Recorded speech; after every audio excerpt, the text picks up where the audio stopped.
Howdy, Blayne Smith here, coming at you with another Overkill Reviews. I'm excited. I hope you're excited too.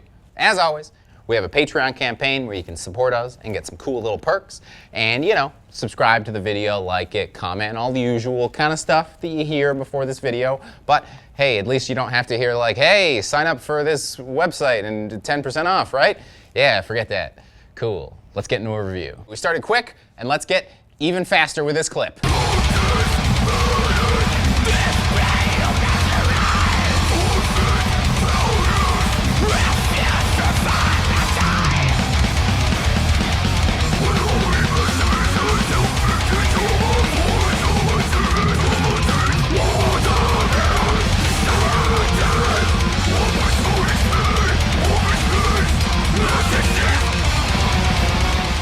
That's right, this week's big review is also the cool band review. It's Aborted with Terrorvision. It's out now on Century Media. BangerTV and these guys go way back. BangerTV went snorkeling with them on that 70,000 tons of metal cruise. I was not there. Formed in 1995 in Belgium, Aborted are known for being fast and brutal. That might be why they blow through band members like tires in Days of Thunder. Vocalist Svencho de Calloway is the only original member still in the band. We do have most of the same lineup from Retrograde though. Ken Badine is still on drums, Ian Jackellis and Mendel Bidge Delage are still on guitars. The only newcomer we get is Stefano Franceschini on bass, but he's from Hideous Divinity, so I don't think he's going to have a problem keeping up. So, basically, we have the same lineup from the past couple albums, which have all been of good quality. Does that mean this is going to live up to Retrograde? Only one way to find out besides just listening for yourself. Don't do that, listen to me. Before we fully dive into the review, there are a few things I frequently whine about that I will be discussing here. I've mentioned before that I really hate when you take a nice album cover and just slap your logo on it like a cheap sales sticker banking on brand recognition. It's tacky and it ruins some nice art. Let's toss this album cover up. See, they've put their logo on there, but they've actually put their logo in there as well. It's physically within the art. It's still the band's logo, but they've changed the color palette to match the artwork. They've stylized Terrorvision, and it's placed a little bit behind some of the features in it. It's really all it takes. That's it. That's it. And you go from Arby's Big Beef and Cheddar to Heston Blumenthal presentation. It makes me want to like your record before I even put it on. Good job. So, now we can get into the music. Oh wait, there's an intro track. But wait, double flip, it's a cool intro track. What? It's really awesome. It has a great sound to it. It builds the atmosphere of the album. It sounds like you just landed on LV-426 and it's creepy and you're alone and you're like, what's gonna happen? And then when the first song kicks in 50 seconds later, boom! Alien having sex with your mouth. The reason I thought it was important to talk about that stuff off the top is what I think Aborted has been doing very well, especially recently, is creating complete packages. When you picked up Retrograde, the cover was kind of fun, it was a little silly, but it was also gross. And that is a good way to describe that record. On here, this is an album where they're talking about the media controlling humanity, and it's creepy and unsettling in its whole package. It's got atmosphere, and they use more slow sections than they would normally use, which kind of helps build it up instead of just bludgeoning you over the head the whole time. Basically, just because you killed that wave of Tyranids and there's a bit of a slow part, you don't get to relax in that slow part. It's still unsettling because you know there's just another wave of them coming at you to overwhelm you to death later. But hey, don't take my word for it. Check out a clip.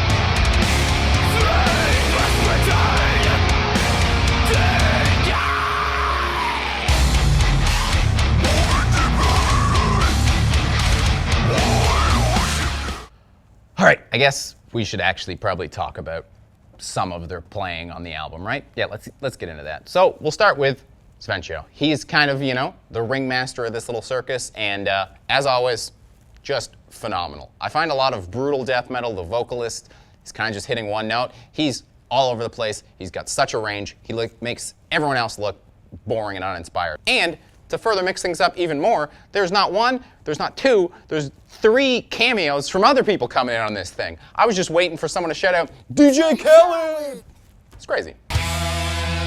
It really seems like I gotta try this again. Mendel Bidge Delage, fuck, whatever. It really seems like this current era of Aborted has really something special going on.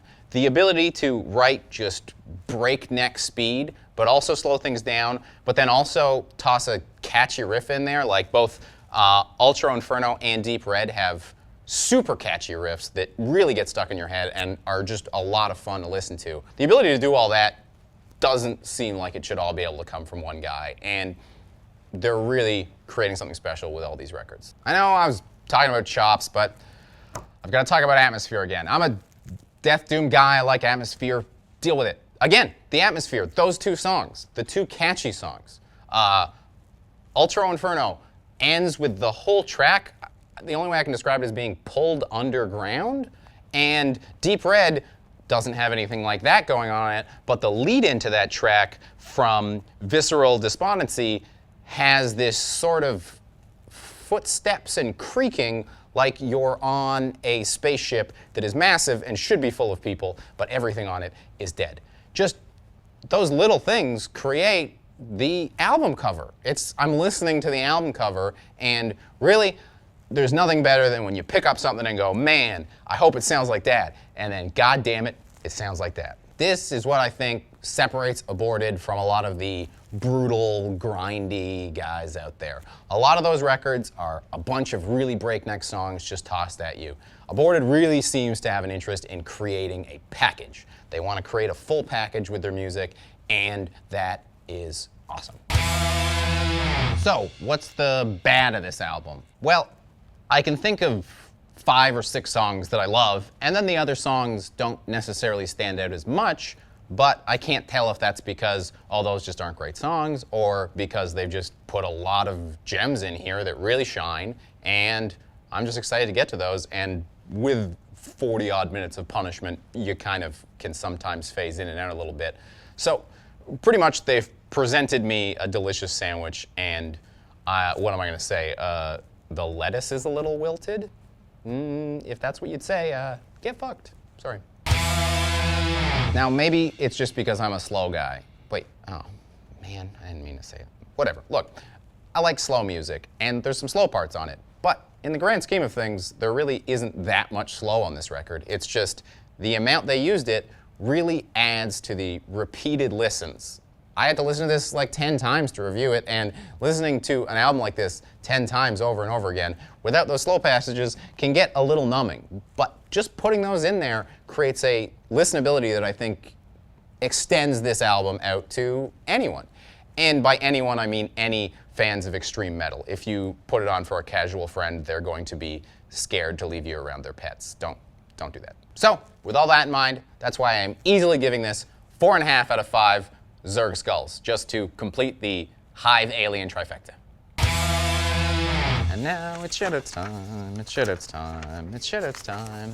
What is that from? And thus we come to shoutouts time.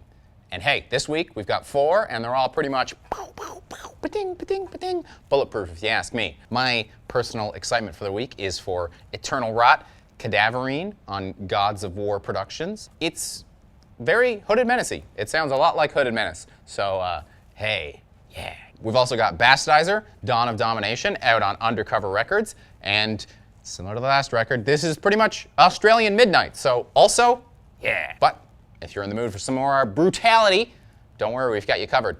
Abysmal Torment has The Misanthrope out on Willowtip. And hey, they're from Malta. So tiny. Give them some love. And then to close things out, Canadian supergroup alert. Hey, we've got Sumac with Love in the Shadows out on Thrill Jockey. It's a dude from Russian Circles. It's a dude from Baptist. It's some guys that are pretty beastly at what they do. So let's reward them financially for that. And hey, speaking of rewarding people financially for their hard work, we do have that Patreon campaign where you can, toss in some bucks to help this whole thing not fall over. We'd really appreciate it. But regardless, subscribe, like, comment, Any support is great support. We love you guys, no matter what you do. Keep on partying.